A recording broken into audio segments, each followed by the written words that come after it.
Second सत्र में सभी का स्वागत है। हमारे बीच में वंदना दुबे जी उपस्थित हैं, उनका स्वागत है। नीतू जैन जी उपस्थित है, उनका स्वागत है। वर्षा श्रीवास्तव उपस्थित, उनका स्वागत है। के तिवारी जी आ गए हैं, हमारे संवाई के प्रमोटर हैं, उनका स्वागत है। सरदा जैन जी उपस्थित है, उनका स्वागत है। रंजन कुमार जी उपस्थित हैं, उनका स्वागत है। प्रतिभा राव जी उपस्थित हैं, उनका स्वागत है। इसके अलावा भी हमारे 2-3 लोग और भी उपस्थित हैं। बबली सिंह भी शायद उपस्थित है, उनका स्वागत है। एक और नाम मुझे लग रहा है कि और उपस्थित है, उनका स्वागत है। आप सभी का स्वागत है। जो नाम नहीं मैं ले पा रहा हूँ उनका भी स्वागत है। राज जी उपस्थित हो गए हैं, उनका स्वागत है।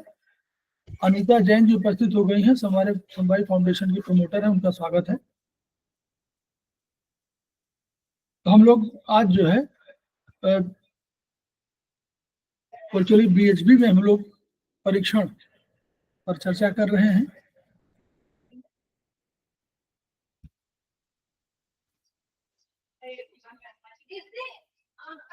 और हम लोगों ने कल इस पर चर्चा किया था, हम लोग स्नोफिलिया पर थे। इनका वो उद्देश्य ये है कि हम लोग थोड़ा सा जान लें कि जो बहुत से हमारे टेस्ट होते हैं वो किस आधार पर होते हैं और उनसे हमको क्या मिलता है, कि क्या हम जान सकते हैं, क्या सूचना मिल सकती है। वो तो स्नोफिलिया में हम लोगों ने पढ़ा है। तो ये देखिए बहुत इसमें महत्वपूर्ण बताया है कि स्नोफिलिया बीमारी है जिसको सामान्यतः आप बीमारी की श्रेणी में तब तक नहीं रखते। देखिए इसमें आगे लिखा हुआ है कि केवल स्नोफिल काउंट, अगर डीएलसी माने डिफरेंशियल माने उनका जो परसेंटेज वाइज है, अगर ये हमको देखते हैं तो ये केवल इसकी वजह से हम लोग नहीं कह सकते। तो अगर डीएलसी में बढ़ा हुआ है, डिफरेंशियल ल्यूकोसाइट काउंट बढ़ा हुआ है, तो स्नोफिल हम उसको नहीं कहते। उसने कहा कि अगर हमारा टीएलसी मतलब टोटल ल्यूकोसाइट काउंट हमारा अगर 10,000 है और उसमें हम लोगों ने डीएलसी में देखा कि स्नोफिल हमारा 10% काउंट आया, तो हम लोग नॉर्मली डॉक्टर से कह देते हैं कि 10% होना नहीं चाहिए, इसलिए ये स्नोफिल है। लेकिन उन्होंने कहा नहीं, ऐसा नहीं कि स्नोफिल है, क्योंकि 10% का मतलब हुआ काउंट उनका आया 10,000 में। अगर 10,000 है तो 10,000 में 10% केवल 1,000 आता है। तो कह रहे 1,000 पर आप कभी स्नोफिलिया नहीं कह सकते, बल्कि क्या कहना चाहिए, एब्सोल्यूट काउंट 3,000 सेल्स पर क्यूबिक मिलीमीटर होगा तभी आप उसको स्नोफिलिया कहते हैं। बस ये अंतर है। सामान्य दशा में हो सकती है कोई इन्फेक्शन आया हो तो उसको स्नोफिलिक ल्यूकोसाइटोसिस कहलाती है, लेकिन ये स्नोफिलिया नहीं है। नॉर्मली हम लोग मान लेते हैं कि अरे 10%, 3% हो, 2-3% होना चाहिए, और ये 3% से बढ़ गया 10% हो गया तो स्नोफिलिया है। नो, इन्होंने कहा कि नहीं, ऐसा नहीं है। तो ये मान के हम लोग चलना है कि अगर एब्सोल्यूट काउंट, यानी अगर कोई उसका जो टीएलसी में इनका कोई आया स्नोफिलिया 3,000 सेल्स वाला, तब हम मान लेंगे कि वर्चुअली ये है, अदरवाइज नहीं। तो इन्होंने कहा स्नोफिल कोशिकाएं क्यों हैं, जो जहां पर अधिक बैक्टीरिया, अधिक वायरस, अधिक माइक्रोब्स आ सकते हैं, वहां पर हमारे शरीर ने एक डिफेंस सिस्टम बनाया हुआ है। तो कहाँ आ सकते हैं, भोजन लेते हैं, श्वसन तंत्र को, रेस्पिरेटरी को, नाक से हम लोग सांस लेते रहते हैं, कंटिन्यूअस लेते हैं, चाहे सर्दी हो, चाहे बारिश हो, चाहे गर्मी हो, तो इन्हीं में हमारे बैक्टीरिया आ जाते हैं। इसलिए भोजन तंत्र में और श्वसन तंत्र में, रेस्पिरेटरी सिस्टम में और डाइजेस्टिव सिस्टम में सबसे अधिक स्नोफिल कोशिकाएं रहती हैं। ये डिफेंस की वो है, और ताकि ये इसको बाहर से कोई आए तो उसको ये लोग अपनी संख्या बढ़ा करके आक्रमण करते हैं, ये उसका है। तो एक नॉर्मल कंडीशन तो हो सकती है, लेकिन स्नोफिलिया तब है जब उसकी लेवल इतनी बढ़ जाए। ठीक, बस ये समझ लीजिए। मोनोसाइट क्या है, मोनोसाइट का हम लोगों ने पढ़ा है कि मोनोसाइट, देखिए मोनोसाइट सेल्स वैसे बड़े सेल्स होते हैं, तो दो काम का है, ये वर्चुअली डिफेंस के मैक्रोफेजेस में भी ये दूसरी जगह चले जाते हैं।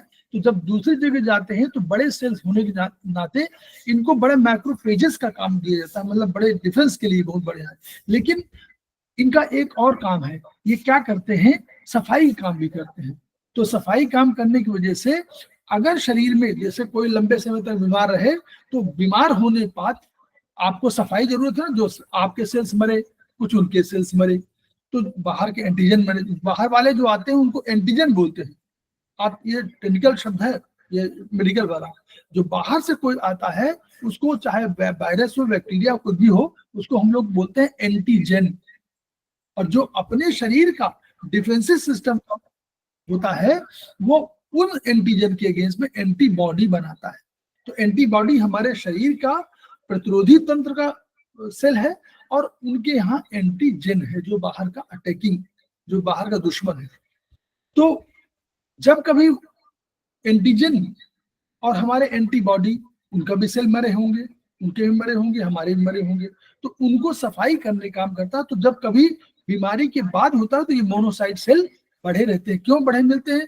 क्योंकि इनकी जरूरत अभी है, सफाई तो बाद में होती रहती है। कोई फंक्शन आपके हुआ, आप फंक्शन खत्म हो गया, 4 बजे आपने कहा कि हमारा काम खत्म हो गया, तो 4 बजे के बाद 2 घंटे काम, 6 बजे तक 7 बजे तक आपका काम ये होता है कि भाई कुर्सी इधर रखो, उनको वहां उनको सप्लाई कर दो, ये मेज उधर करवा दो। जो आप वो बाद के काम करते हैं वो वाला काम मोनोसाइट सेल्स भी करते हैं। ठीक। ल्यूकोसाइट क्या है? ल्यूकोसाइट हम लोग कहते हैं क्या, डिफेंस का है। तो ल्यूकोसाइट टोटल काउंट की बात कर रहे हैं।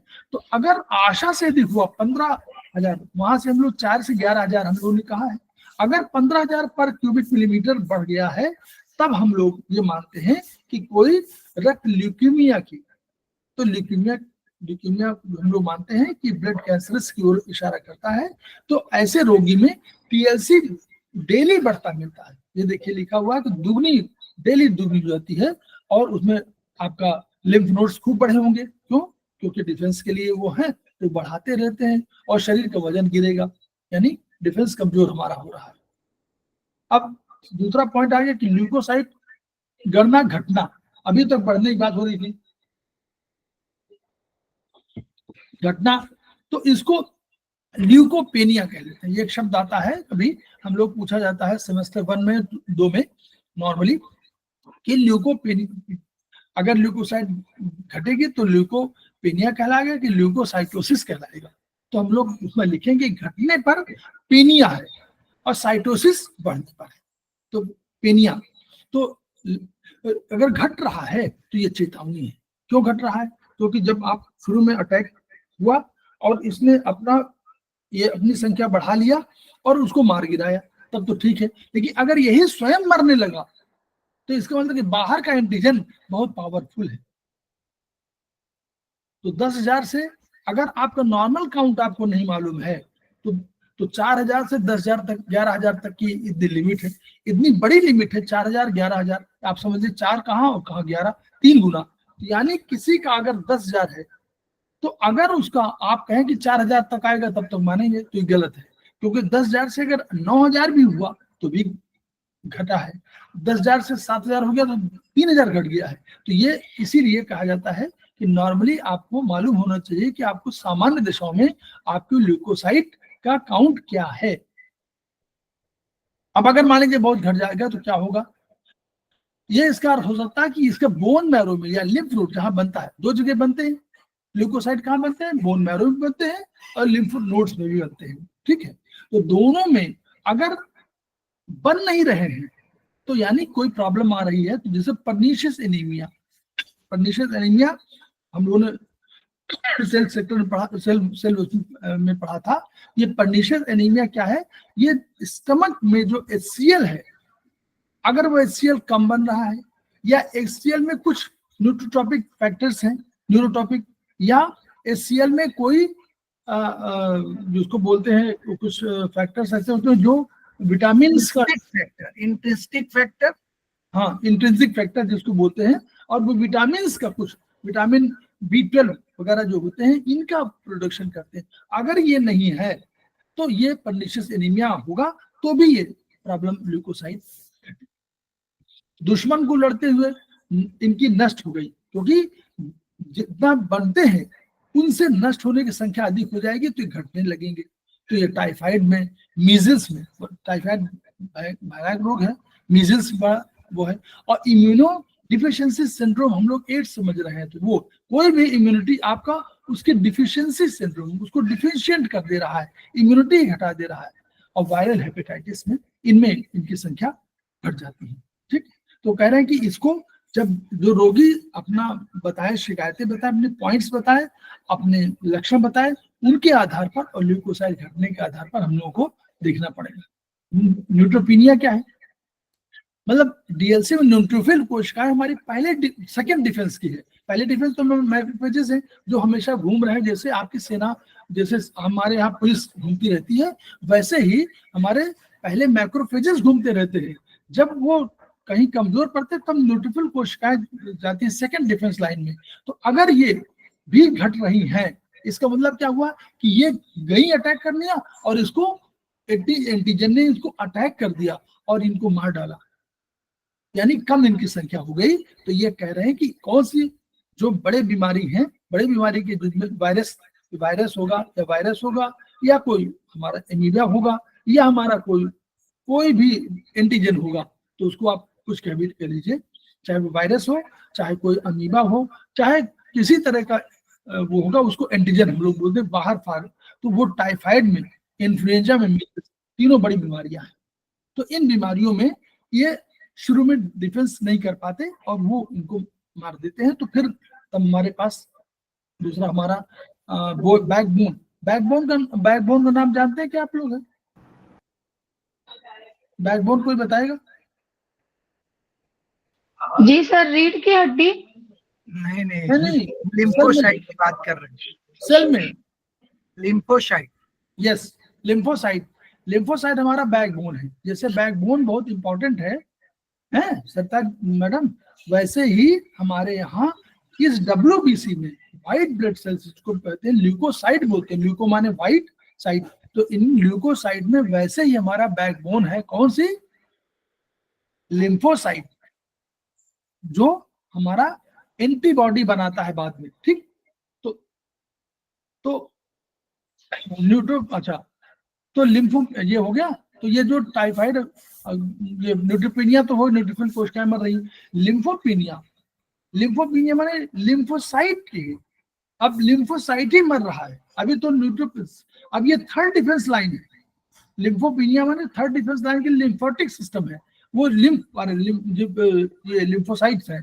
तो लिम्फोसाइट गए और ये भी मरने लगे। तो ये मरने लगे, दो होता है उसका, या तो मरने लगे, संख्या कम हो रही है, तो या तो एड्स जैसे रोग मर रहे हैं, या एप्लास्टिक एनीमिया, यानी बोन मैरो में कोई बेंजीन विषीकरण हो गया, या कोई आपने कोई ये दिया, टॉक्सिन दिया किसी तरह का भी, चाहे आप वो रेडिएशन दे, चाहे वो दे, तो इनकी वजह से जो बोन मैरो में क्या होता है, जनन प्रोडक्शन ही बंद हो जाता है। तो एक तो ये कारण हो सकता है। दूसरा, वो बीमारी खतरनाक हो तो वो क्या होता है, उनके वायरस या उनके एंटीजन वो बहुत पावरफुल होते हैं और उनको मार देते हैं। एड्स क्या करता है? एड्स तो सबसे खतरनाक है।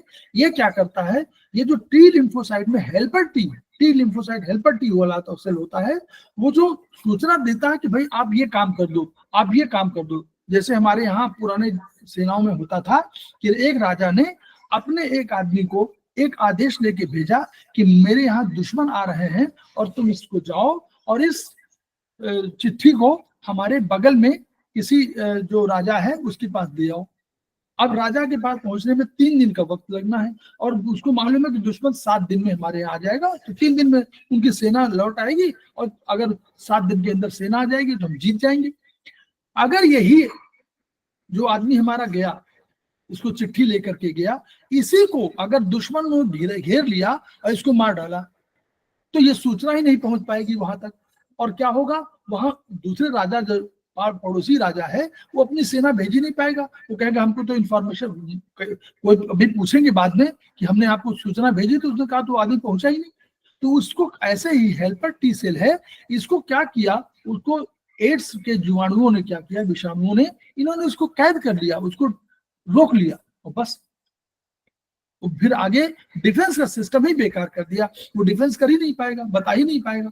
तो इसलिए ये लिम्फोपिनिया एड्स वगैरह रोग में तो होता। तो एड्स वगैरह में रोग में ये रोग है, लेकिन इस रोग में आप कोई भी छोटी भी सर्दी बुखार, छोटा सर्दी जुकाम भी होगी, तो सर्दी जुकाम से लड़ने के लिए कोई डिफेंस सिस्टम है ही नहीं, क्योंकि वो हेल्पर टी सेल को बंधक बना रखा है। जैसे कहते नहीं कि रावण ने जो है शनि को कहा कि भाई शनि ये इसकी निगाह गलत हो जाएगी, तो शनि को बुलाया, बद्दी बना लिया कि भाई तुम यहीं अपने पड़े रहो, तो न तुम अंधेरे बंद कमरे में रहोगे तो तुम्हारा वही नहीं होगा, तो निगाह डाल ही नहीं पाओगे। ऐसे ही हीमोग्लोबिन, तो हम लोगों ने अभी पढ़ा कि ये सब चीजें उसके हैं, सेल्स हमारे, तो हमारे पास सब इन सब के भी हमारे पास आयुर्वेदिक में और हमारे चाइनीज सिस्टम में सब में है। हमारा ब्लड काउंट कहीं कम हो रहा है तो हम लोग उसको भी देखते हैं, तो ब्लड काउंट कम हो रहा है तो हमारे पास वो है। हमारे अगर ब्लड काउंट कम हो रहा है तो हम लोग सबसे पहले किसको यूज करेंगे? चाइनीज में सबसे पहला स्प्लीन 3 यूज करेंगे। हाँ ठीक, वेरी गुड, सुनते जाइए सब लोग। नंबर 2 H7 3 को यूज करेंगे, किडनी 3 को। H7 वेरी गुड, और एक पॉइंट, स्टमक 36 को भी कर सकते हैं। नहीं स्टमक की बात ही नहीं आई बिना, SP3 एनर्जी जहां गई, किडनी स्प्लीन K3 SP3। हाँ ये तो हो गया, आगे कहाँ एनर्जी गई? लंग्स में।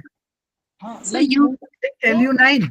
हाँ, तो 4 पॉइंट आपके बहुत इंपॉर्टेंट है, ठीक है। और एक पॉइंट और जोड़ लीजिए, GB39 चाइनीज में, तो आपको बढ़ाना होगा तो पहले आप क्या करेंगे? आप वहां चाइनीज में लिखा हुआ है कि हमारी ऊर्जा, भोजन ऊर्जा गई और स्प्लीन से, तो स्प्लीन का SP3 पॉइंट हुआ, फिर स्प्लीन से गई लंग्स में गई, हार्ट में गई, तो हार्ट और लंग्स दोनों के पॉइंट H7 LU9। फिर उन्होंने कहा कि ये गई और किडनी, जो किडनी की ओरिजिनल की है, उसने जो है उससे संबंध स्थापित किया, और ये संबंध था तो किडनी की थी, तो 4 पॉइंट ये हो गए।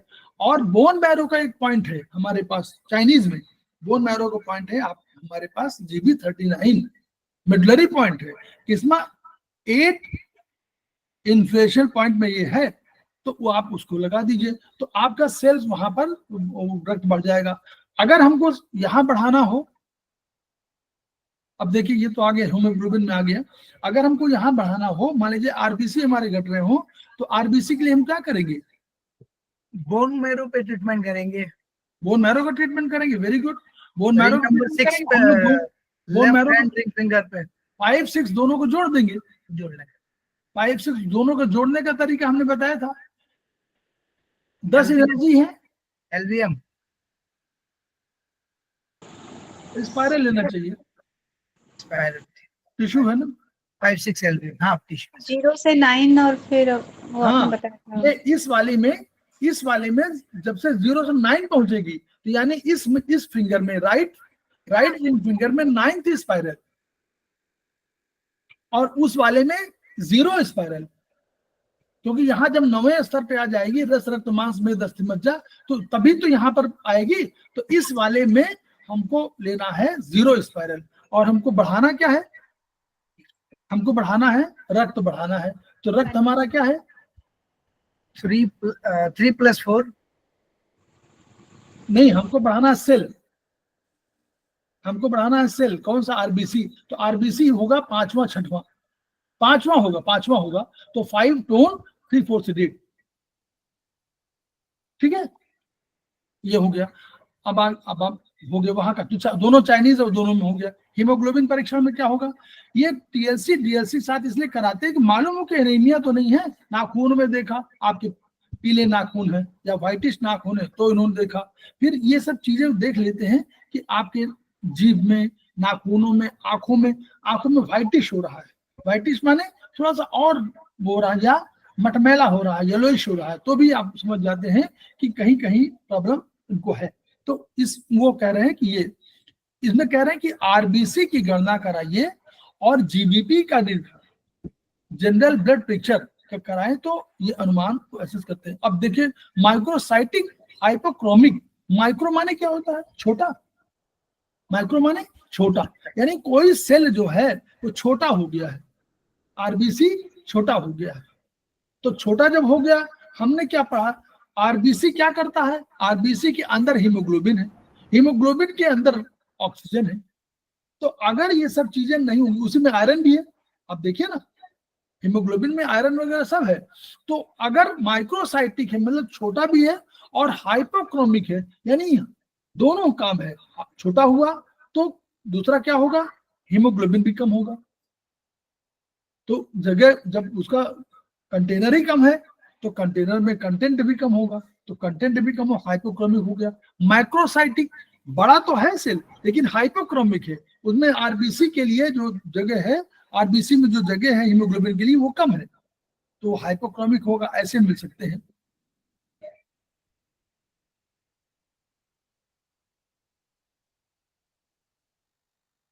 ठीक है, अब ये कह रहा है रोगी को एनीमिया है, ये ज्ञात कर लेना अधूरा ज्ञान है, एनीमिया का कारण जानना। अब कारण में देखिए इतना बढ़िया है, इतने कारण है कि आपको असंतुलित भोजन अगर आप ले रहे हैं तो वो आवश्यक तत्व आरबीसी के लिए है ही नहीं। माल न्यूट्रिशन में, स्टार्वेशन में आप बहुत अधिक व्रत रह रहे हैं, 15 दिन 20 दिन 25 दिन आप ऐसे व्रत में आपने लिया है तो भी नुकसानदेह है।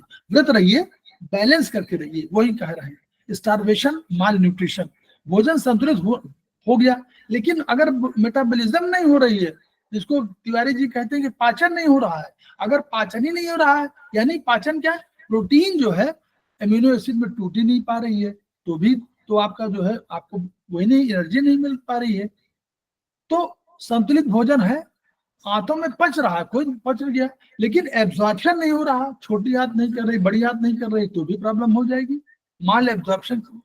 फिर संतुलित भोजन जो है आंतों में पचा, एब्जॉर्ब हो गया, लेकिन कोशिकाओं द्वारा, अब मान लीजिए उसमें आपने एब्जॉर्प्शन भी कर लिया, सब कुछ हो गया, लेकिन कोशिकाएं जो है सेल में, उस सेल ही बेचारी वो उस जगह की जहाँ के सेल आप जाना है उसको यूज ही नहीं कर पा रही है। तो जैसे डायबिटिक मिलेटाइटिस में क्या होता है, ग्लूकोज तो बना आपका, ग्लूकोज है भी आपके अंदर, लेकिन वो सेल जो है वो इंसुलिन नहीं है, तो इंसुलिन में ग्लूकोज शरीर के वो कोशिकाओं में जा ही नहीं पा रहा है, सेल्स के अंदर प्रवेश ही नहीं कर पा रहा है, तो यानी ये उसका हो गया।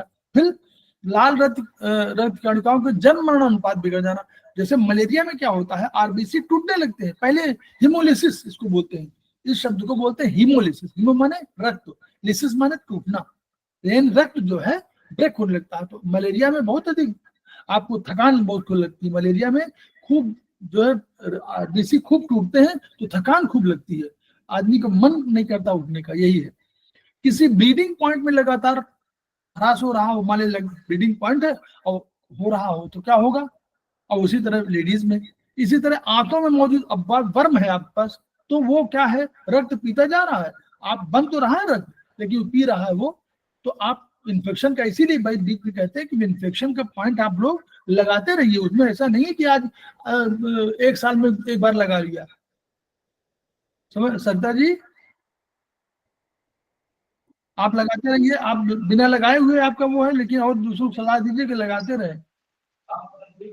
जी सर। आपका बिना लगाए काम चल रहा है, लेकिन और दूसरों को लगवाइए, ऐसा जी सर। को नहीं मिलेगी। तो ये उन्होंने कहा कि इसके लिए बोन मैरो बायोप्सी, इनको कहा कि इन्होंने कहा कि बोन मैरो बायोप्सी करानी चाहिए इसके लिए। अब ये देखिए तीन उनका दिया हुआ, एनीमिया, एनोक्सिया और साइनोसिस का, तो तीनों के में एनीमिया में और कुछ आगे उसका डेवलपमेंट एनोक्सिया में, फिर साइनोसिस में उसका डेवलपमेंट होता है। तो वही कह रहे थे, तो पढ़िएगा आप लोग। एनीमिया का मैंने कहा कि पर्सन, देखिए लास्ट पढ़िए, person can live anaemia for years, anaemic है तो आप ईयर्स जिंदा रह सकते हैं, लेकिन अगर ये एनोक्सिया आ गई तो person can live with anoxia for months, महीने भर, लेकिन अगर साइनोसिस हो गई, नीला पड़ने लगा शरीर, तो person can live with cyanosis for days only. ठीक है, इसी गंभीरता की ओर बता रहे हैं, यहाँ वर्षों में है, यहाँ महीनों में है, यहाँ दिनों की बात कर रहे हैं। ठीक, तो पढ़िएगा, सब बहुत अच्छे अच्छे पॉइंट है, मतलब इस किताब को छूता नहीं कोई, इसलिए जनरल ब्लड पिक्चर। ठीक, तो रक्त में कोई पैरासाइट आ गया, अमीबा आ गया, वर्म आ गया, मलेरिया, ये सब दे रहा है कि इसमें कह रहे हैं कि अगर आपने ये कहा, उन्होंने आप टेस्ट करा लिया, तो कहिए कि रक्त ब्लड स्मीयर की रिपोर्ट भी चाहिए, उन्होंने कहा।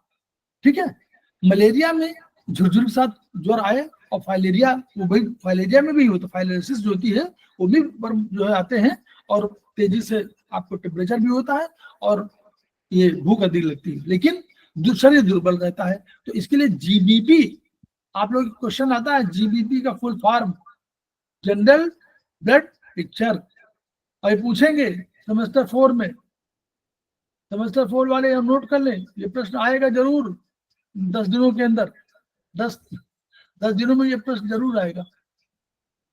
हाँ बोलिए सुशील जी, क्या बात है बताइए। किसी ने हाथ उठाया क्या? नहीं, अरे पूछे नहीं, इसमें पढ़ना है सुनना है बस केवल, ठीक है। तो जनरल ब्लड प्रेशर ये होती है जीबीपी, तो इसके माध्यम से आपको ये मालूम हो जाता है कि हीमोग्लोबिन कमी पर ये आरबीसी का ये जनरल असेसमेंट है। देखिए कैसा है, वही एनिसोसाइटोसिस, इसका मतलब क्या हुआ, विभिन्न साइज के, आपके आरबीसी विभिन्न साइज के हैं। पोइकिलोसाइटोसिस विभिन्न आकार के हैं। फिर मेगालोसाइटोसिस बड़ा डायमीटर वाले हैं, माइक्रोसाइटोसिस छोटे डायमीटर वाले हैं, स्फेरोसाइटोसिस ग्लोबुलर आकार के हैं, इप्लिप्टिकोसाइटोसिस ओवल आकार के हैं, सिकल शेप सेल्स हंसिया के आकार के हैं। तो यानी हीमोग्लोबिन, इन सब में हीमोग्लोबिन या तो पर्याप्त मात्रा में नहीं होगा या सही नहीं होगा, क्योंकि आकार ही उसका डिफरेंट है। फिर लेप्टोसाइटोसिस, केंद्रीय मोटाई घटी हुई। अब आप देखिए उसका आकार क्या है, हम लोगों का वो कॉनकेव शेप है ना, बाई कनकेव है ना, बाई कनकेव है। हाँ बाई कॉनकेव, डबल वही वाला। तो बाई कॉनकेव होने में इसलिए कि ताकि उसमें वो ऑक्सीजन कैरिंग कैपेसिटी बढ़ जाए, हेमोग्लोबिन को ले जाए। अब वो अगर नहीं होगा तो केंद्रीय मोटाई घटी तो पहले हीमोग्लोबिन कम ले जाएगा, यही वो। हेलमेट शेप, हेलमेट के आकार के। फिर पॉलीक्रोमेटोफिलिक सेल्स, नए ताजे, यानी अभी ठीक से डेवलपमेंट नहीं हुआ था, वो पहले आ गए। प्रीमेच्योर में जो प्रॉब्लम है बाहर संसार में है वही वहां भी है। पंक्टेड बेसोफिलिक, चलने की बात, अगर इसमें छेद होंगे तो वो फिर वो हीमोग्लोबिन या कोई होगा उसको नहीं ले पाएंगे। देखिए ये एर्थ्रोब्लास्ट सेल्स और रेटिकुलोसाइटोसिस जो है ये अधपके, यानी एक प्रोसेस है, 3-4 प्रोसेस जो होता है उसमें फिर आरबीसी बाद में आ पाता है। तो इसलिए जो आरबीसी है, रेड ब्लड सेल एरिथ्रोसाइट, इसमें पहले सेल होता है, लेकिन बाद में जब फाइनली आते हैं ये, तो बाद में सेल्स, इसमें वो न्यूक्लियस नहीं होता। इसमें न्यूक्लियस शुरू में होता है लेकिन बाद में न्यूक्लियस नहीं होता। तो अगर पहले ही आ गए यानी अभी वो मैच्योर नहीं है, इसलिए इनमें प्रॉब्लम आती है। तो ये इससे हम लोगों का एरिथ्रोसाइट के आकार का और ये देखा जाता है, इन्हीं से मालूम पड़ता है कि कुछ अनियमित बन रही है, कुछ सही नहीं बन रही है। तो उन सब का निदान जीबीपी से आपको पता चलता है, वही इसका लिखा हुआ है। हंसी आकार का जेनेटिक एरर, जेनेटिक प्रॉब्लम है ये। माइक्रोसाइटोसिस, ये आयरन की मेटाबॉलिज्म सही न होने पर होता है। और मेगालोसाइटोसिस सामान्य से स्वयं में पर्निशियस एनीमिया की घोषणा करता है। हेलमेट शेप में मैलिग्नेंट हाइपरटेंशन होता है। तो ये पगनेट है, और ये पंक्टेट जो है ये लेड पॉइजनिंग की ओर इशारा करता है। तो ये जो उन्होंने कहा कि ये आपको कोशिकाएं जो है इनको अगर आप देखेंगे तो ये जैसे एर्थ्रोब्लास्ट और रेटिकुलोसाइट, ये एर्थ्रोसाइट के जनन चरणों के सदस्य है, मतलब एक प्रोसेस चल रहा, अभी रक्त में नहीं है लेकिन पहले आ गए। तो ये इसका मतलब क्या हुआ, जनन क्रिया तो तुरंत हो रही है, अगर बहुत तेजी से हो रही है और सही नहीं हो रही, मतलब तेजी से कोई काम करें तो काम आपका पूरा अधूरा रह जाए, तो वही एर्थ्रोसाइट में यहाँ भी है, ठीक है। तो वो मर जाएंगे, उनका कोई वो नहीं होगा। मलेरिया पैरासाइट का जीवन चक्र एर्थ्रोसाइट के माध्यम से पूर्ण होता है। मलेरिया पैरासाइट क्या करता है, एर्थ्रोसाइट को मारता रहता, तो वही हिमोलिसिस करता रहता है, ठीक है। ये उसी का उन्होंने बताया कि ऐसे ऐसे होता है। फिर ये सार, तो हम लोगों ने हीमोग्लोबिन का पढ़ा। अब हीमोग्लोबिन में मान लीजिए अगर हमारे हीमोग्लोबिन कमी है तो हम लोग क्या करते हैं, हीमोग्लोबिन देखिए हम लोगों ने अभी कहा था, सेल की बात की थी, सेल को हमको बोन मैरो में कहा था। अगर हम इसकी बात करें, हीमोग्लोबिन की बात करें, तो हीमोग्लोबिन को कहां पर ट्रीटमेंट हम देंगे?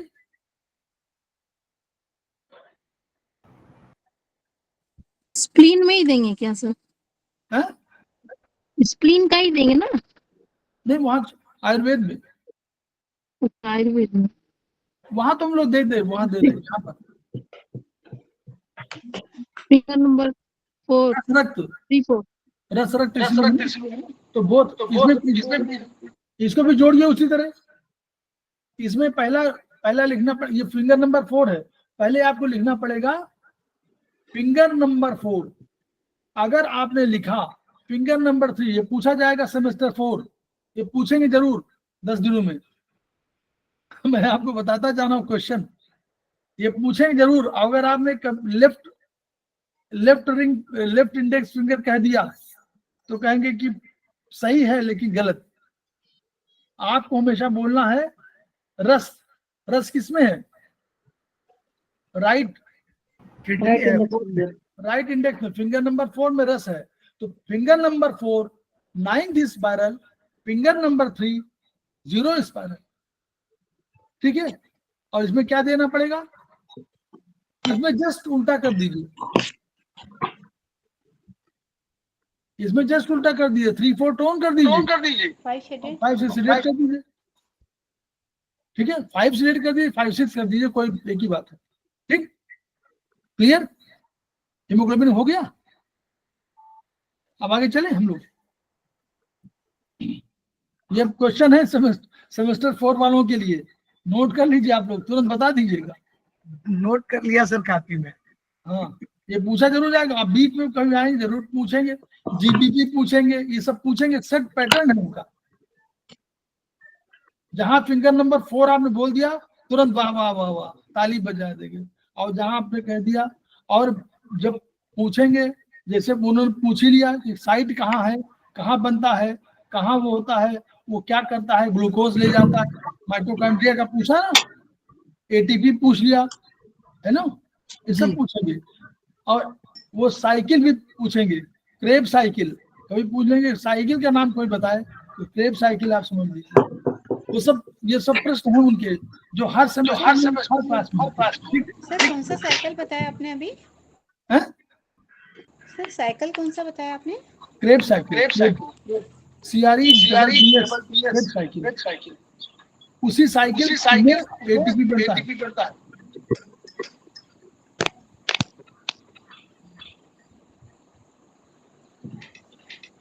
और वही माइटोकॉन्ड्रिया में ये किसी खुला हुआ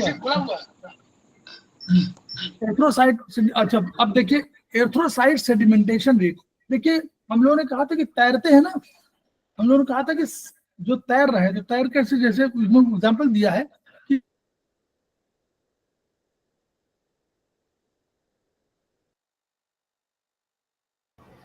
लाइट चली गई लग रहा है।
होल्ड को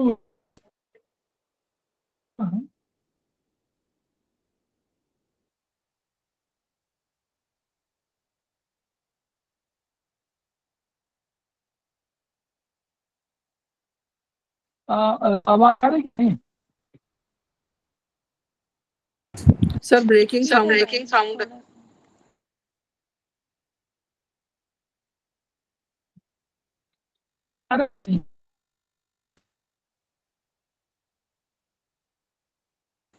सर क्लियर नहीं है।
आ रही आ रही आ रही।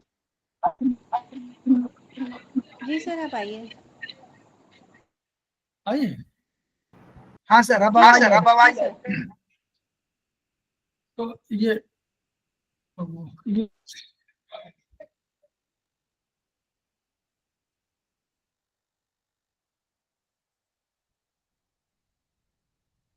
एर्थ्रोसाइट सेगमेंटेशन रेट। तो वैसे ही तो जैसे कोई परख वो मतलब टेस्ट ट्यूब में आप कोई पानी रख दीजिए और कोयला रख लीजिए, तो कोयले कण क्या होगा, अगर हिलाएंगे तब तक तो मिले रहेंगे, लेकिन अगर जैसे आप रख देंगे वैसे ही वो नीचे सेटल डाउन कर जाएंगे। ठीक है, तो इसी को उसने बताया कि ये सेडिमेंटेशन रेट है। तो ये क्या होता है कि जब आपका फ्लो होता है ब्लड का, तो उस समय तो ये सारे पार्टिकल्स जो है सस्पेंडेड रहते हैं, लेकिन मान लीजिए अगर इनके स्पीड कम हो जाएगी तो ये क्या होगा कि वो रुक जाएंगे। तो इसी का ये टेस्ट होता है। ये डिपेंड करता है इस पर कि प्लाज्मा की स्पेसिफिक ग्रेविटी क्या है और जो रक्त कोशिकाओं की स्पेसिफिक ग्रेविटी क्या है, वेट क्या है, तो उनके बेसिस पर ही वो तैरने का कितना तैरता है, उसका ही कितना रुकता है, कितना उतरता है, कितना सेटल डाउन होता है, उस पर रेट मिलता है। ठीक है, आवाज डबल हो रही क्या? नहीं।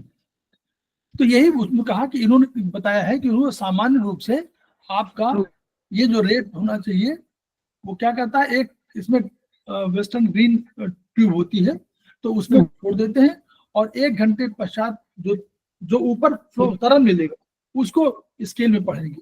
यही ESR है। तो ये फर्स्ट आवर में जैसे 0 से 20 मिलीमीटर प्रति घंटे में आती है, ये रेट नॉर्मली रेट है। लेकिन ये कहीं वो हो रहा है, किसी का खुला है क्या? आप ही का दूसरा वाला है सर। अच्छा, यस, हाँ, ठीक ठीक ठीक। तो ये जो वो है, तो अब इसमें क्या है, पुरुषों की अपेक्षा महिलाओं में अधिक होता है। ठीक है, तो उनकी वजह से हार्मोनल की वजह से जल की मात्रा अधिक होती है, तो उनका अधिक होता है। ठीक, अब ये कह रहे हैं कि ये प्रोग्नोसिस टेस्ट है, ये सर yes, नीतू ज्वाइन नहीं कर पा रही है। नीतू बोल रही ज्वाइन नहीं कर पा रही है। ज्वाइन करें, अब ज्वाइन करें। हाँ बोलती है सर।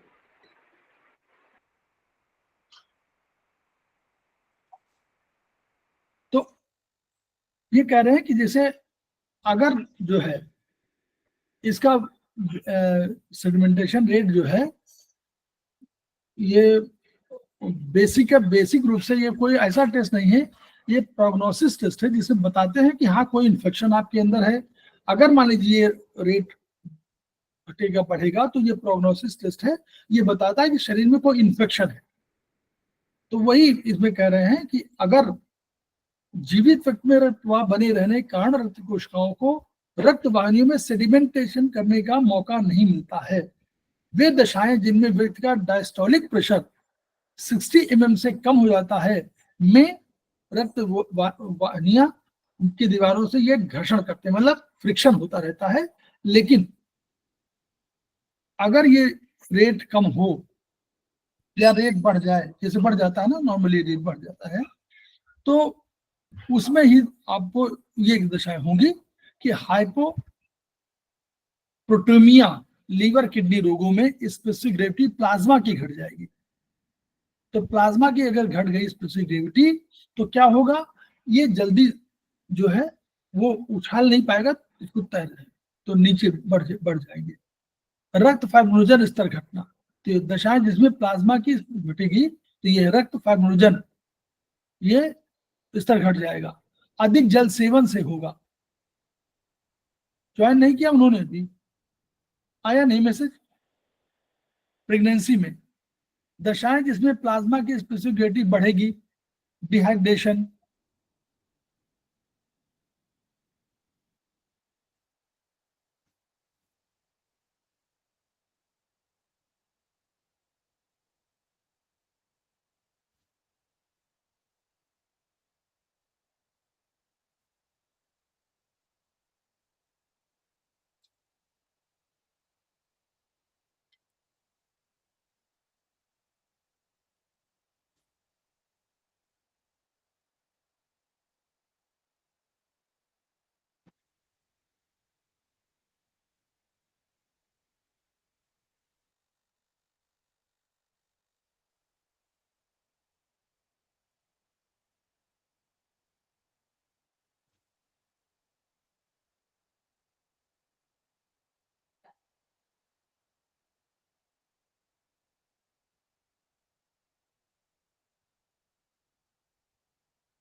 कोई ज्वाइन करने का रह गया क्या अभी?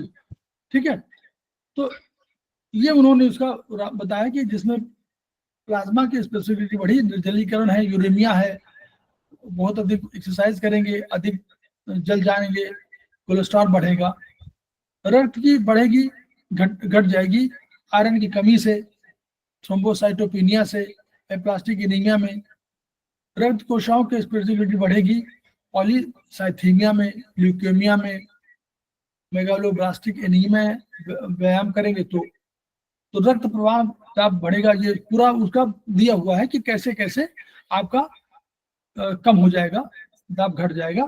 तो आप सोएंगे तब घटेगा, लो बीपी में होगा। लेफ्ट वेंट्रिकल फेल्योर, अगर लेफ्ट वेंट्रिकल जो है फेल्योर करेगा तो चलिए रक्त आएगा।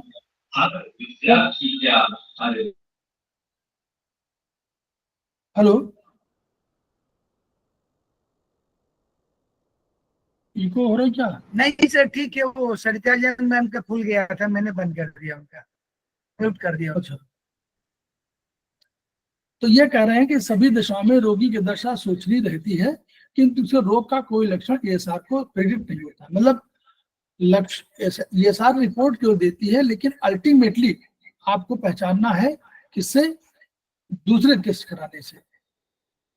तो ये उसी को पूरा कह रहे हैं कि भारी, और क्या ये लिखा हुआ है कि इन परतों में जो रक्त वाहिनियों में रक्त लेमिनर पैटर्न बहता है, परत के ऊपर परत, इन परतों में केंद्रीय परत की प्रवाहगत, हम लोग पढ़े हैं कि नदी की जो है सबसे बीच की जो धारा है सबसे तेज होती है, वही यहाँ भी है कि वेसल की दीवार के साथ लगी परत की प्रवाहगत सबसे धीमी होगी। रक्त कोशिकाओं के डायमीटर भार के अनुसार बहते रक्त में इनकी पोजीशन बढ़ती जाती है। तो ये उसको बस हमको ये मालूम है कि ESR, मान लीजिए ESR का आपकी जैसे कुछ दशाओं में बढ़ जाती है, लेडीज की कोई इन्फेक्शन होगा तो बढ़ेगी। ये ESR गुण को चिकित्सा में इन्फ्लेमेशन की पहचान हेतु नॉन स्पेसिफिक मेजरमेंट माना गया। ये पढ़िए, ठीक है। विशेषता इन्फ्लेमेशन की दशाएं जिसमें फाइब्रिनोजन सामान्य से अधिक हो जाएगा, तो वो इन्फ्लेमेशन में इनको, जैसे लीवर में, तो इस स्थिति में रक्त में मौजूद आरबीसी एक विशिष्ट प्रकार से आपस में चिपकने लगेंगे। ठीक है। इस प्रकार का फॉर्मेशन बनने से आरबीसी भारी होकर प्लाज्मा में सेटल होने लगते हैं। तो भारी हो गया तो सेटल हो गया, सेटल हो गया तो क्या होगा, जब जल्दी सेटल हो गया तो पानी का ऊपर जो है वो बढ़ जाएगा। ऊपर का पानी के चेक करते हैं ना, तो ऊपर जो सेटल हो गए, नीचे जल्दी सेटल हो गए, भारी हो गए, जल्दी सेटल हुए, तो ऊपर का जो पानी है परख नली में, इस ट्यूब में, वो बढ़ जाएगा। तो यानी आपका माप बढ़ गया। तो ये सर मान उन रोगों में अधिक आता है जहां इन्फ्लेमेटरी रिएक्शंस हो रहे हों। फोकस ऑफ महिलाओं विशेषकर जो प्रेग्नेंट लेडीज हैं उनमें फाइब्रिनोजन की मात्रा अधिक होने के कारण सामान्य ESR का मान पुरुष की अपेक्षा अधिक हो। अब ये देखिए ये कैसे निकालते हैं ESR फर्स्ट आवर में, एज इन ईयर्स प्लस 10। अगर 50 ईयर्स कोई है तो कोई लेडी है तो 50 प्लस 10 माने 30 आना चाहिए फर्स्ट आवर में। सामान्य से गिरता है तो पहले पुरानी रिपोर्ट करें, पुरानी रिपोर्ट होगी तभी कंपेयर कर पाएंगे। तो कंजेस्टिव हार्ट फेल्योर में, पॉलीसाइथेमिया में, सिकल सेल एनीमिया में ESR मान इन रोगों में उपयोगी है। माइलोमा यानी मसल की कोई प्रॉब्लम होगी, मसल की, वो कैंसरस वाला कोई होगा, टेम्पोरल आर्टेराइटिस, और polymyalgia rheumatica 100 metre, Kawasaki disease, tuberculosis, infective carditis, मतलब उसमें ESR का मान किसमें है, temporal arteritis, polymyalgia, rheumatica, rheumatoid arthritis और हॉटकिंस लिम्फोमा। तो ये हम लोग जो है इसको हम लोग, अगर हमारे यहाँ आयुर्वेदिक में जो हम लोग मानते हैं, इसमें ESR में नॉर्मली ESR बढ़ जाता है, तो वैसी दशाओं में हम लोग तो क्या लेते हैं, क्या लेना चाहिए। एक अनीता मैडम नहीं है इसमें, ESR बढ़ने का मतलब है कि पार्टिकल्स हैवी हो गए हैं, जल्दी से सेटल डाउन हो जा रहे हैं। हाँ हाँ, तो इसमें जो है, इसमें पार्टिकल्स हैवी हो गए हैं, तो यानी जो इसमें वो जो दृष्टिकोण दिया गया है वो जल की संख्या बढ़ानी है, जल की मात्रा बढ़ानी ताकि उछाल आए। यही उसका कंसेप्ट है कि उछाल आएगी तो वो उछले रहेगी, ये जो कंसेप्ट है। तो फिंगर क्या लेनी है, फिंगर तो लेनी होगी लेफ्ट RF जल वाली, ठीक है, आयुर्वेदिक में लेफ्ट RF। और हम लोग लेंगे ESR को LHM में बोन के आसपास, कि बोन मैरो में ही और इनमें ही वही सब ये सब बनते हैं RBC वगैरह। तो बोन मैरो में 5-6 LHM लेंगे, लेफ्ट RF 5-6 LHM। ये हमारा पहला दो प्रोटोकॉल का पहला चरण है। पहला चरण हो गया लेफ्ट RF और दूसरा चरण है 5-6 LHM। ठीक, तो वो बोन के बिल्कुल हड्डी, जो हड्डी है स्पाइन है, उसके स्पाइन के दोनों बगल बगल। फिर हम लोग वही घटा देंगे, 2-4 को हम लोग बढ़ा देंगे जल को। 2 माने वायु, गति, हाँ गति भी है और शीतलता भी है, ठंडक भी है, जो भी दोनों कंसेप्ट है। तो 2-4 को बढ़ाएंगे और उधर 3 को घटाएंगे, 3 को घटा दें, 3-6 भी घटा सकते हैं, 3 को घटाएंगे। 2-4 हम लोग टोन करेंगे। 2-4 टोन करने से क्या होगा, हम लोग बढ़ा रहे हैं वर्चुअली ESR का है वही, 2-4 को टोन करेंगे, 3-6 को टोन करेंगे, यही प्रोटोकॉल है। तो अर्थ ये है शायद कि जो जब अर्थ को क्यों नहीं लिया, सेटल डाउन हो रही है तो हैवीनेस आ रही है, तो हाँ, अर्थ को उसको उछालेंगे। अगर आप पानी में गिर जाएं तो पानी आपको उछालने की कोशिश करता है ना। सब तो अच्छा, आपका तो अर्थ को और सेटल हो जाएगा। अर्थ तो हम अर्थ को घटाएंगे ना सर, अर्थ को, ताकि हैवीनेस कम हो जाए तो थोड़ा उछलेगा। नहीं, उसकी नहीं, हम जो इस पर ले रहे हैं कि जो वाटर का कंस्टेंट है, तो जो प्लाज्मा है और सेल है, दो ही चीजें वहां पर है। तो प्लाज्मा को करेंगे, प्लाज्मा को बढ़ा देंगे, प्लाज्मा बने यानी जल, प्लाज्मा माने जल, जल को बढ़ा देंगे तो उससे क्या होगा, उछाल बढ़ जाएगी, तो वो तैरते रहेंगे। ये कंसेप्ट है। कंसंट्रेशन भी कम हो जाएगा जल की क्वांटिटी बढ़ने से, हैं? कंसंट्रेशन कम हो जाएगा। हाँ, तो वही कह रहा हूं, उसका जो है, तो नीचे जो सेटल डाउन हो रहा है, सेटल डाउन को खत्म करना है, तो जस्ट उल्टा, मतलब 2-4 टोन और 3-6 सीरीज, ताकि उसकी वो कम हो जाए। ये उल्टा है, और इसका जस्ट उल्टा आपको वहां मिलेगा। देखिए, ये हम लोगों ने 5-6 में लिया। अब कुछ अगर गर्मी कहीं बढ़ रही हो किसी बीमारी में, आप देखेंगे बहुत सी बीमारियों में, तो उसमें हम लोग उल्टा कर लेंगे, 3-6 टोन कर लेते हैं, 4-5 कर लेते हैं। यहाँ 2-4 टोन कर दिया, 3-6 रेट किया है। ठीक है। अब रक्त का थ्रोम्बोसाइट, तो थ्रोम्बोसाइट क्या है, प्लेटलेट काउंट है। तो रक्त में थ्रोम्बोसाइट कोशिकाएं क्या करती हैं, ये घर को घर बनाने का काम करती है। कैसे? ये क्या करती हैं कि जो आपका रक्त है उसको बाहर बहने से रोकती है। उसके लिए हमारे पास हम लोगों ने देखा है कि इनका काम जो है, छोटे सेल है, छोटे सेल है, तो क्या करते हैं, ये इनको रक्त प्रवाह में बीच में रखते हैं इनको, लेकिन ये चिपकने का स्वभाव है इनका। तो चिपकू स्वभाव होने की वजह से एक के ऊपर एक, जैसे बच्चे नहीं होते हैं 5-7 चिपक जाते हैं, या किसी दुकान से चिपक जाते हैं, वैसे ही ये चिपकू स्वभाव के हैं। तो इनको बड़े सेल जो है बीच में रखते हैं नॉर्मली, लेकिन जब कभी कट फूट जाता है तो इन्हीं की जरूरत पड़ती है। तो उसी चिपक, ये दोनों अच्छा स्वभाव भी है कि कभी जरूरत पड़ जाती है तो ये चिपक करके एक दूसरे के ऊपर लद करके और रास्ते को रोक देते हैं, और ब्लड को बाहर बहने से रोकते हैं। इसलिए ये घर का जो सामान है, जो पूंजी है रक्त, उसको सुरक्षित रखते हैं, ये उनका काम है। ठीक, तो ये उसके लिए थ्रोम्बोप्लास्टिन वगैरह सबका वो है। तो इसके लिए जरूरत क्या होती है, कैल्शियम जरूरत होती है, और इसी का थ्रोम्बोसाइट का ही कोई एक एलिमेंट होना चाहिए, और वो जो उनका इंजर्ड टिश्यू है उसका एलिमेंट होना चाहिए, कैल्शियम होना चाहिए, इन सब की, विटामिन भी होना चाहिए, विटामिन के, कैल्शियम, और इन थ्रोम्बोसाइट का योगदान, और प्लस इंजर्ड सेल का टिश्यू, ये सब होते हैं।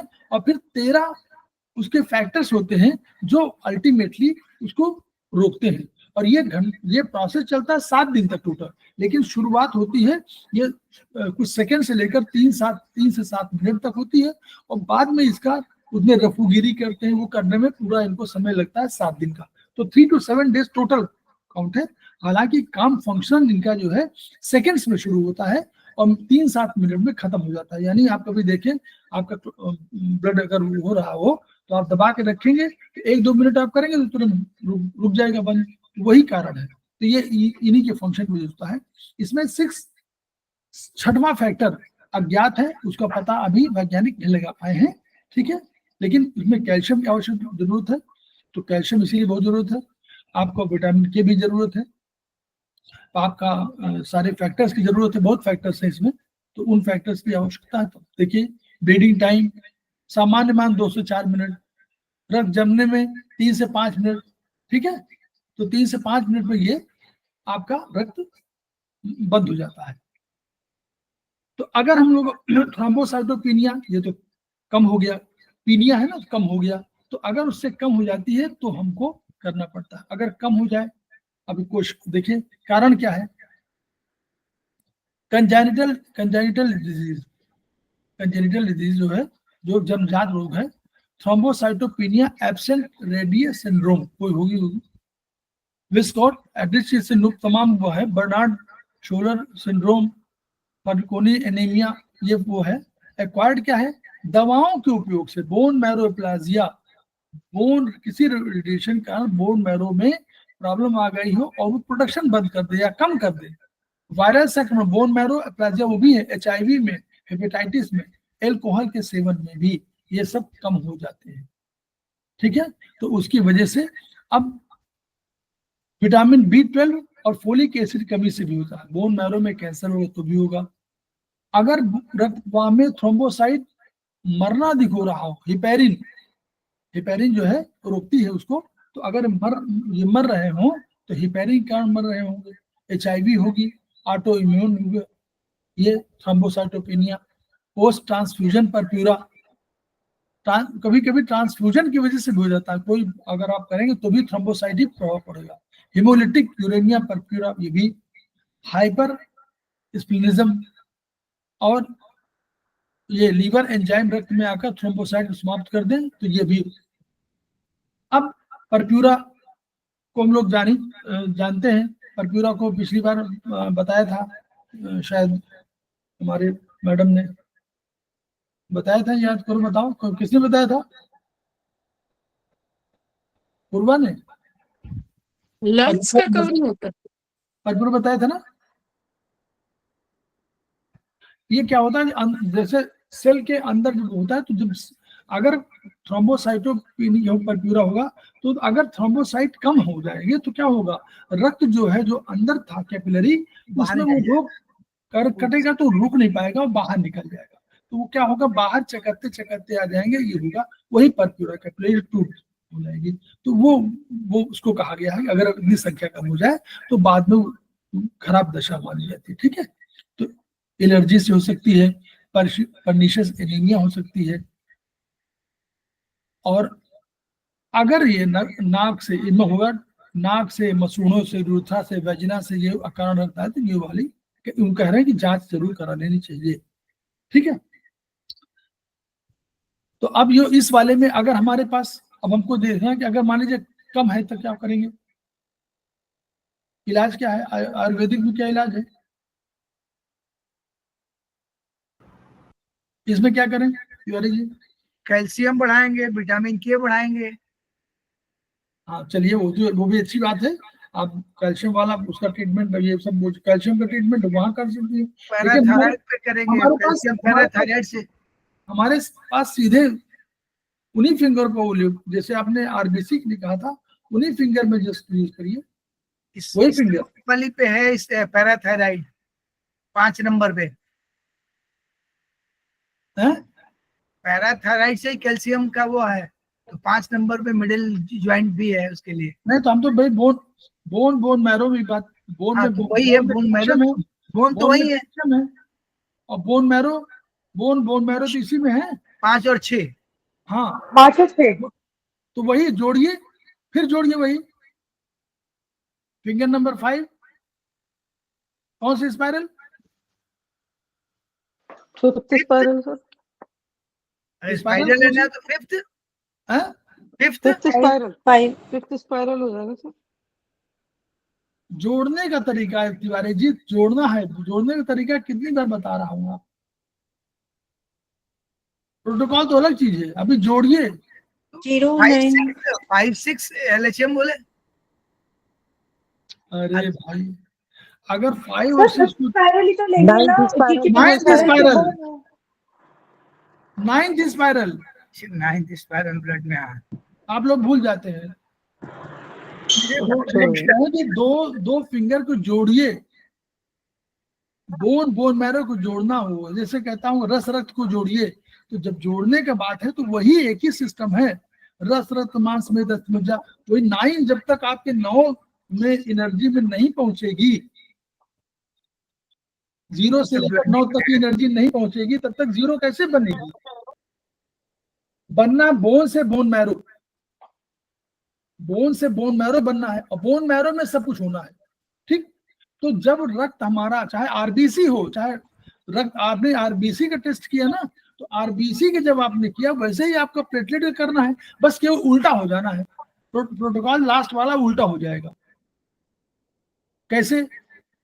इसमें क्या कर रहे थे आप RBC में? फिंगर नंबर 4, सब लोग बोलिए, सेमेस्टर 4 वाले जरूर बोले, फिंगर नंबर 3 4 4 में 9th स्पाइरल। क्यों कर रहे थे? रक्त से रक्त बनने में वो ना ना ना ना ना ना, आप बोन मैरो को जोड़ रहे थे। आप बोन मैरो में सेल्स बन रहे हैं, सारे सेल बोन मैरो में बन रहे हैं जी। हम हीमोग्लोबिन नहीं कर रहे हैं ट्रीटमेंट, हम कर रहे हैं सेल का ट्रीटमेंट, कर आरबीसी का ट्रीटमेंट कर रहे हैं। तो आरबीसी बनते हैं कहाँ पर, पहले बोन मैरो में। करिए बोन मैरो में। बस हमको साइंस यहाँ से मदद लेनी है कि बोन मैरो में बनते हैं। अब हमारे पास तरीका है कि बोन, हम मानते हैं कि बोन को हमने रखा है फिंगर नंबर 5 में, फिंगर नंबर 6 में रखा है बोन मैरो। तो हम कह रहे हैं बोन हमारे पास है, बोन से बोन मैरो। तो बोन से बोन मैरो में जाने के लिए इसमें जब तक फिंगर नंबर 5 में 9वें मेरिडियन में नहीं पहुंचेंगे तब तक 6वें में पहुंच ही नहीं पाएंगे। पहुंच पाएंगे 9th स्पाइरल है sir. 9th spiral, finger number 5 9th। जब 0 से लेकर 9 तक हमारी एनर्जी है तो 9वीं एनर्जी पहुंचेगी तब ना 0 एनर्जी बनेगी। जोड़ने का तरीका जब बोलूं तो हमेशा यही बोलिए, जोड़ना है 2 उंगलियों को। कैसे जोड़ेंगे, बोन को 9वीं मेरिडियन में जब पहुंचेगी तब जाके 0 मेरिडियन बोन मैरो की आएगी। क्लियर? ये तरीका अगर नहीं समझेंगे तो फिर प्रोटोकॉल को समझना मुश्किल होगा, पर याद करना पड़ेगा। याद करने की जरूरत ना पड़े, इसलिए बोल रहा हूँ। बोन में और बोन मैरो में हमारे आरबीसी बनते हैं। अब वहां प्लेटलेट बनेंगे, वहां सब बनेंगे, डब्ल्यूबीसी बनेंगे, सब कुछ बनेगा। अब हमने आरबीसी की कहा तो बोन को हमने बनियान का उदाहरण दिया था, हमने गाड़ी का उदाहरण दिया था। एक गाड़ी है, उसमें तमाम पार्ट हैं।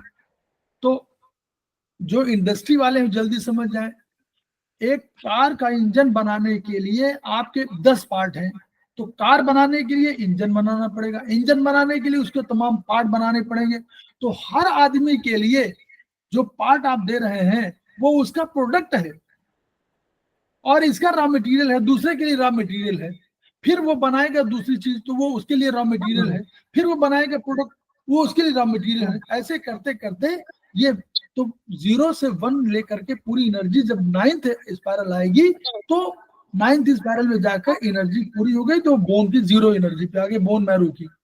अब बोन मैरो की तो हमने कहा कि finger number 5 9th spiral, finger number 6 0 spiral. अब हमारा ये तय हो गया कि कहाँ हमको करना है और किस उंगली में करना, कौन सी एनर्जी यूज करनी है, ये तय हो गई। अब हमको प्रोटोकॉल लगानी है। अब प्रोटोकॉल का क्या है, प्रोटोकॉल हमारा है उसी में रक्त रस भी है, उसी में रक्त भी, सब। देखिए बोन में अंदर क्या है, ब्लड में आपके पास हीमोग्लोबिन भी है, प्लाज्मा भी है, सब कुछ है। रक्त भी तो है, रक्त भी है, मतलब लिक्विड फॉर्म भी तो है। तो अब आपको सेल को बढ़ाना है लेकिन कंटेंट तो उतना ही रखना है।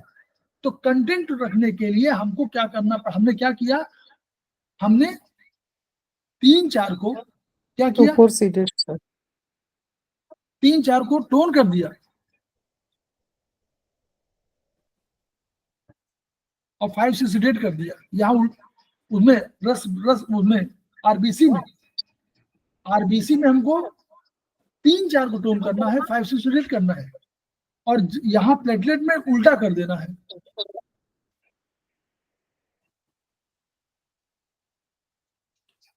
क्लियर? नहीं सर सुधा का मैसेज आया है कि वो बोल रही है उसको आप अनम्यूट करें, वो बोलना चाह रही है कुछ, वो अनम्यूट नहीं कर पा रही है।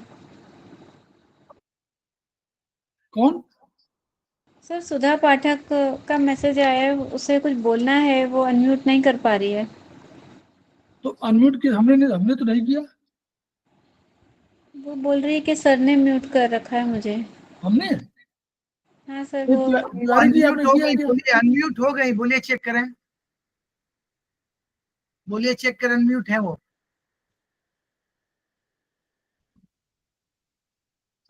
बोलती हूँ। आपके पास भी पावर है म्यूट अनम्यूट करने का, हम लोग भी कर सकते हैं किसी को यहाँ से। हाँ बोलिए क्या है? तुम अपने आप को खुद अनम्यूट करो पहले, फिर हो जाओगी सर। वो अनम्यूट है।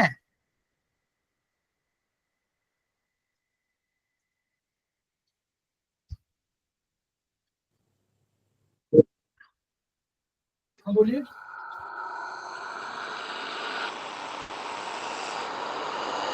सुधा बोलो, तुम अनम्यूट हो। क्या बोलना सुधा, बोलिए। आवाज नहीं आ रही है, शायद सुधा को आवाज नहीं जा रही सबकी। सुधा कुछ कहना चाह रही क्या? सुधा सर नहीं हो रहा है सर। आ रही है आवाज तुम्हारी, आ रही है। आपकी आवाज आ रही है? अभी आ गई आवाज सुधा? हाँ अभी आ रही है सर। बोलो बोलो। नहीं सर, मुझे वही बोलना था, मैं 10 मिनट से ट्राई कर रही हूँ, हो ही नहीं रहा था, आवाज नहीं जा रही थी आप तक, इसलिए मैंने मैसेज किया नीतू को। आप अभी बता रहे थे ना हाँ बोलिए। प्लाज्मा और इसका आरबीसी का बता रहे थे ना, उसी का मुझे बोलना था 10 मिनट पहले। बताओ तब से- बताओ। सर अभी आपने बता दिया, उस वक्त मैं बोलना चाह रही थी, अनम्यूट नहीं हो पा रही थी मैं, इसलिए फिर मैंने नीतू को और मैसेज। तो ठीक है, हम लोग किया है। बस यही वाला है। और इसमें जो है आरबीसी और प्लेटलेट में बस केवल अंतर यही है कि जस्ट उल्टा होना है। आरबीसी में देखिए, आरबीसी का है राइट आरएफ 9th पर, वही है जो आरबीसी अगर कमी है तो वही किताब में देखिए, किताब से मुझे हिपोक्रेटस में लिखा हुआ है राइट आरएफ 9th स्पायरल और लेफ्ट आरएफ 0 स्पायरल। और क्या है इसमें 3-4 को टोन कर दिया। क्यों? वो कह रहे हैं कि आरबीसी चूंकि रक्त में हीमोग्लोबिन की बात भी कर रहा है तो वो 3-4 को टोन कर दिया, और 5-6 को संख्या पूरी वही रही, एनर्जी वही रखी है, तो किसको बैलेंस किया? 5-6 को बैलेंस कर दिया। तो 3-4 टोन 5-6 रेट वहां हो गया। यहाँ उल्टा हो गया। यहाँ क्या हुआ? प्लेटलेट में वही राइट आरएफ 9th स्पायरल और लेफ्ट आरएफ 0 स्पायरल वही रखा है, बस 3-4 को सिलेक्ट कर दिया, 5-6 टोन कर दिया। चेंज उन्होंने कर दिया केवल दूसरे में। अब जब हीमोग्लोबिन की बात करेंगे तो हीमोग्लोबिन में यही आपका हुआ 3-4, लेकिन वो लेफ्ट इंडेक्स और राइट इंडेक्स में होगा। तो राइट इंडेक्स पहले फिर लेफ्ट इंडेक्स, तो राइट इंडेक्स से 9th स्पायरल और लेफ्ट इंडेक्स, और वही होगा 3-4 टोन हो जाएगा, 5 सिलेक्ट हो जाएगा। एक को सिलेक्ट कर। देखिए हमारे दो चीजें हैं आयुर्वेद में। सिस्टम क्या है कि बैलेंसिंग भी करना है। 0 से लेकर 9 तक एनर्जी है, तो आपके बीच की एनर्जी आती है 5वें नंबर पर, 0, 1, 4 पर। ठीक है, तो 0, 1, 2, 3, 4, 0, 1, 2, 3, 4 5 चौथे पर आ जाती है। उसके बाद आगे उधर आगे भी शायद बराबर और इधर भी बराबर। तो हम लोगों को एनर्जी को बैलेंस करना पड़ता है, तो इसलिए बैलेंसिंग ऑफ एनर्जी भी एक पार्ट है आयुर्वेदिक एक्यूप्रेशर में। ठीक, आगे चले हम लोग, आगे चले, बोलिए। जी सर।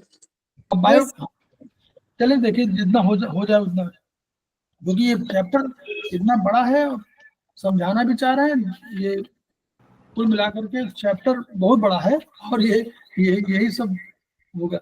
ब्लड ग्रुप, अब क्या हुआ? रक्त में बायोकेमिकल, हाँ बायोकेमिकल तत्वों की गणना।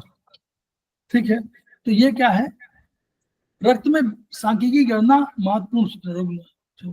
जैसे यूरिक एसिड, कोई रोग विशेष की जानकारी कह रहे हैं कि कोई कभी कभी क्या होता है कि रोग विशेष की जानकारी पूरी नहीं मिल पाती है, तो रक्त यूरिक, जैसे उन्होंने कहा रक्त यूरिक एसिड बढ़ा है। क्यों यूरिक एसिड बढ़ा है?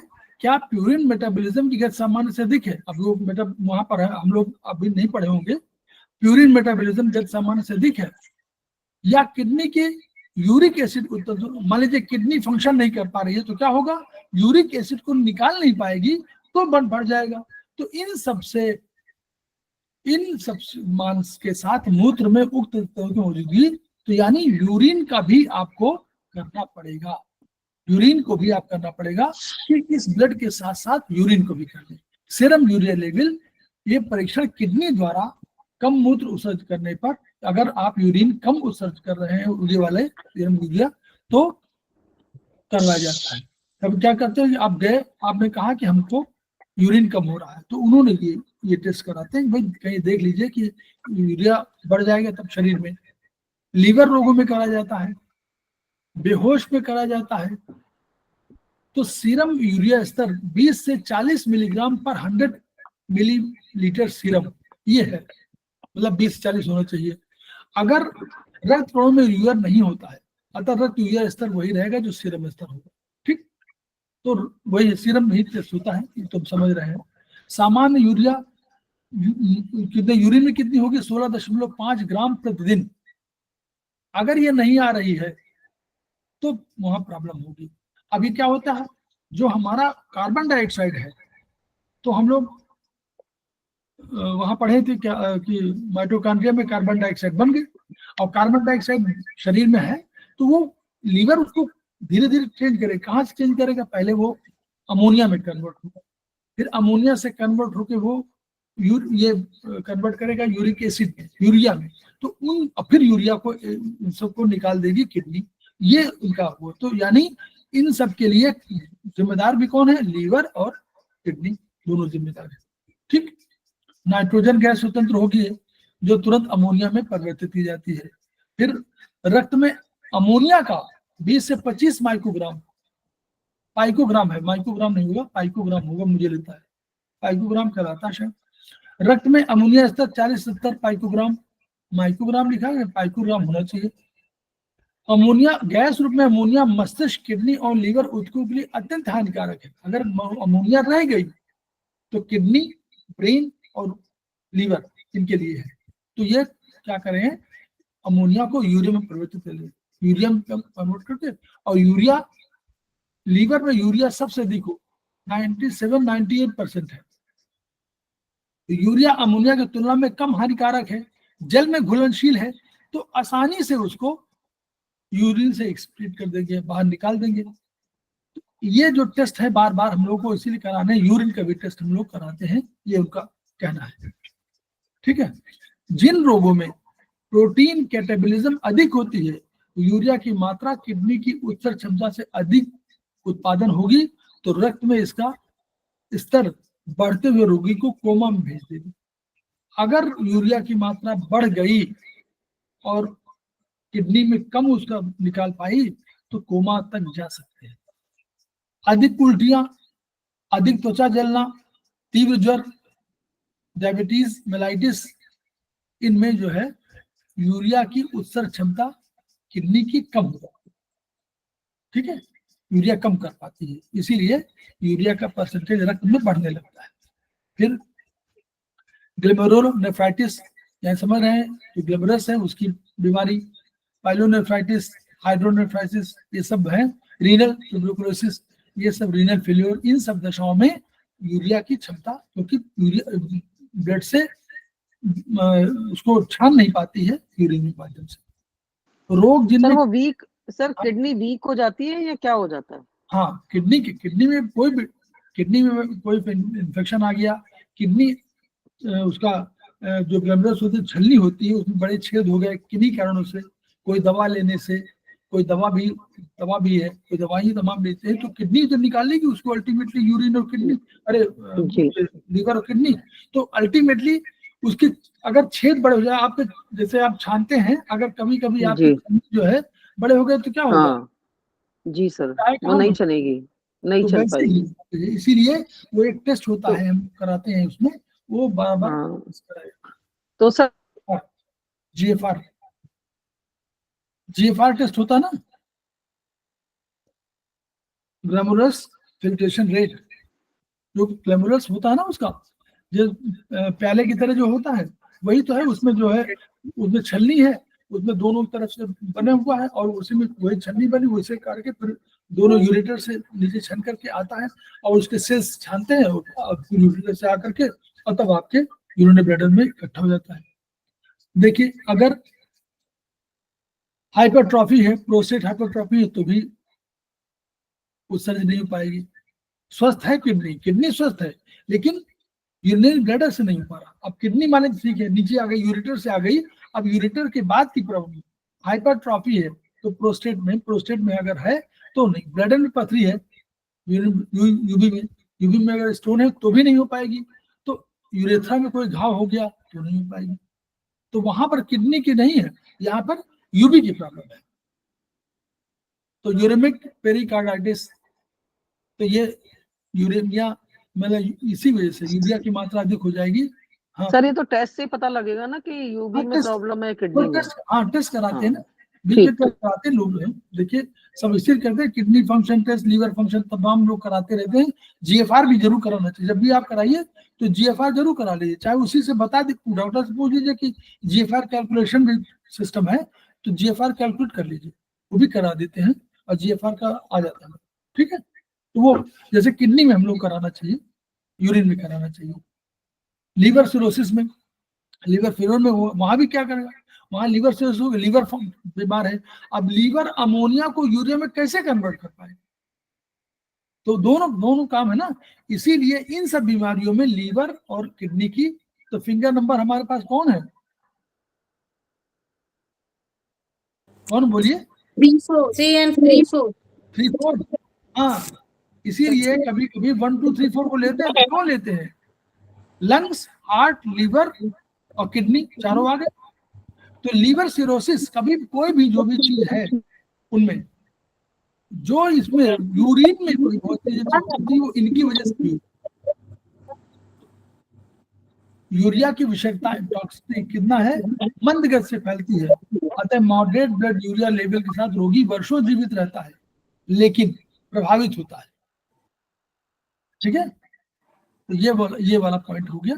प्रोटीन, अच्छा, रक्त यूरिया बढ़ने का अत्यधिक प्रोटीन का टूटना है, कभी कभी तीव्र ज्वर में अधिक तापमान कारण ऊतक प्रोटीन डिनेचर्ड होकर टूटते हैं, तो भी ये सब डेवलप हो जाते हैं, तो ये इसमें लीवर की फंक्शन अधिक है। फिर सेरम किडनी लेवल, ये तो हम लोग इसको जानते हैं ना, किडनी लेवल ये क्या होता है, ये सामान्य किडनी लेवल जो है 0 से 1.2 mg तक होता है, 0 या मुझे लगता है 0 या 0.8 से कुछ होता है, तो ये नॉर्मली। तो रक्त क्रिएटिनिन कितना है, सीरम 1.2 है 2। अब किडनिन और रक्त प्लाज्मा में एक जैसा लगभग मोर और लेस वही होता है। तो किडनिन एमिनो एसिड है जिसकी अधिकांश मात्रा स्केलेटल मसल में पाई जाती है। तो ये एमिनो एसिड चंचल है, वो एटीपी अणु को पकड़े रहते हैं। चंचल एटीपी, ये चंचल मतलब एसिड चंचल जो एटीपी अणु है उनको पकड़े रहते हैं किडनी। जब ऊर्जा की आवश्यकता पड़ती तो एटीपी को छोड़ देता है, तो ये उसका एटीपी का उनका रिलेशनशिप बताया गया है।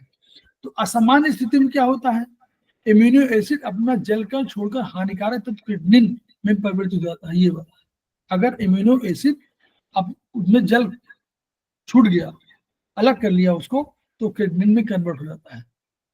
ठीक है, तो किडनी की 98% मात्रा अस्थिपेशियों में बनाई जाती है और शेष 2% मात्रा ब्रेन, लीवर और टेस्टिस एवं रक्त में होती है। नॉर्मली क्या होती है, सामान्य यूरिन से कितना निकलती है, 1.5 से 2.0 ग्राम पर डे।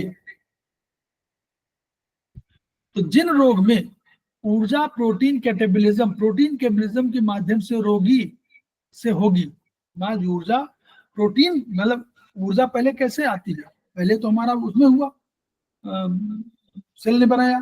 अगर हमने ग्लूकोज नहीं खाया तो हमारी ऊर्जा नहीं बनी बर्निंग के लिए।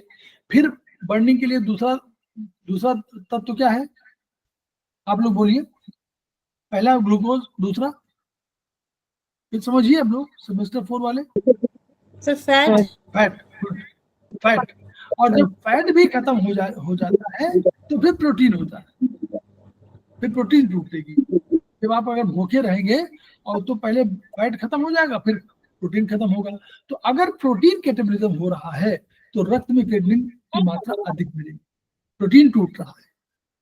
तो ये दोनों तत्व जल में घुलनशील है, अतः मूत्र में उत्सर्ज होते हैं, दोनों निकल जाते हैं। तो जब यूरिन में टेस्ट कराएंगे तो किडनी दोनों, क्रिएटिन और किडनी दोनों की मात्रा अधिक मिलेगी। ठीक है, इस प्रकार रक्त के दो भाग नुकसान होगा, एक तो प्रोटीन का कैटेबोलिज्म हो रहा है, यानी प्रोटीन टूट रहे हैं जबकि प्रोटीन को चाहिए, और दूसरा क्रिएटिन का उत्सर्जन हो रहा है।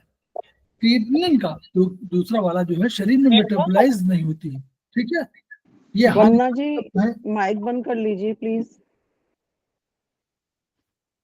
ये वायु कोशिका तरल और ये ईसीएफ और आईसीएफ में इनकी मौजूदगी दोनों तरलों के मध्य लेन देन की गति धीरे धीरे कम कर देगी।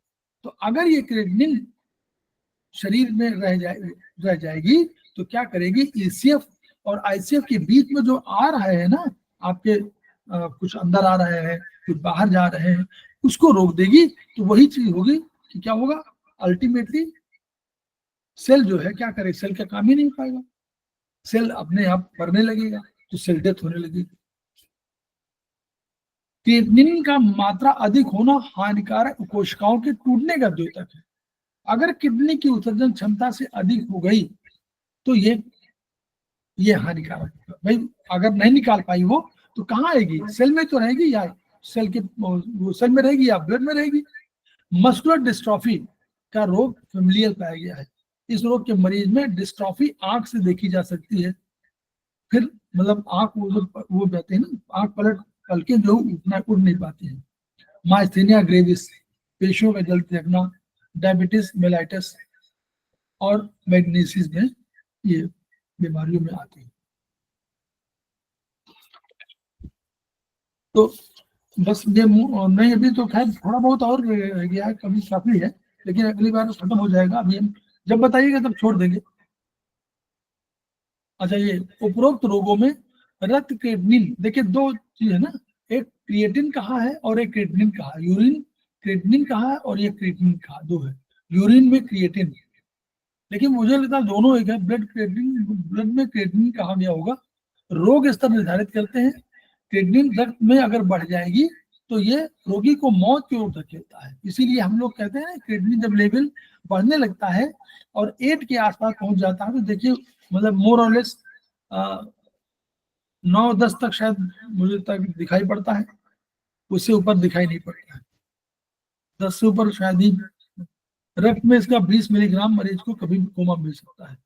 ठीक है, तो उपरोक्त ज्ञान यूरिया और क्रिएटिनिन के मध्य रिश्ते की संकेत देते हैं। अतः रोगी को दोनों तत्वों का परीक्षण एक साथ कराना चाहिए। यूरिया है तो क्रिएटिनिन का भी कराइए। क्रिएटिनिन से अलग मूत्र में क्रिएटिन यूरिया कहलाता है, जो निम्न परिस्थितियों में मिलता है। बढ़ते बच्चों में ग्रोइंग चिल्ड्रन मिलेगा, स्टार्वेशन मिलेगा, प्रेगनेंसी मिलेगा, आफ्टर डिलीवरी मिलेगा, और फेब्राइल कंडीशन में अधिक समय से तीव्र ज्वर हो रहा है। ठीक, तो ये हम लोग का लगता है एक क्लास अभी इसका और चलेगा, क्योंकि इतना बड़ा चैप्टर है ये, और इसलिए समझना चाहिए इसको। हम लोग जो यहीं पे छोड़ क्या भी बोलिए। हाँ सर, अब 7:50 Yes, sir. छोड़ दीजिए क्योंकि 7:51 हो गया है। जी। आप लोग भी मुझे लगता है हो गए होंगे। तो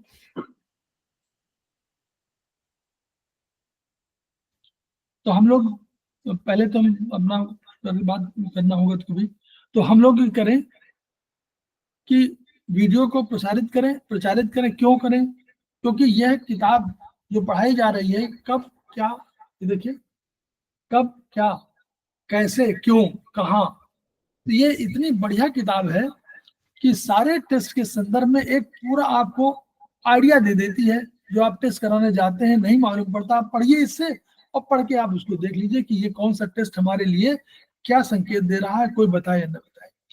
तो इनके माध्यम से हम ये नहीं कह रहे हैं कि इनका जानना इसलिए आवश्यक है कि इसी के माध्यम से हम चिकित्सा में करते हैं। हम चिकित्सा कर रहे हैं प्रेशर, एक्यूप्रेशर में, तो एक्यूप्रेशर में हम चाइनीज यूज करते हैं, आयुर्वेदिक यूज करते हैं, लेकिन इसका ज्ञान हो जाएगा तो हमको ये भी बेसिक मालूम हो जाएगा कि मॉडर्न साइंस क्या कह रही है, उसका फिजियोलॉजी क्या है। तो ये पैथोलॉजिकल टेस्ट है जो जिनकी हमको टेस्ट में हम समझ जाते हैं कि हमारा ये है।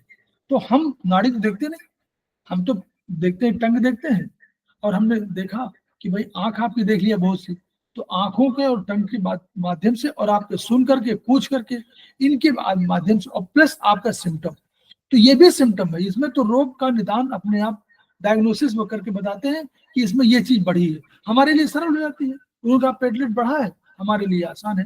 तो इसको प्रसारित करिए ताकि हम लोग इसके माध्यम से अपने को अधिक परिपक्व कर सके, और तभी सार्थक होगा हमारे संस्थान का वो सपना कि each one reach one, each one treat one, each one teach one.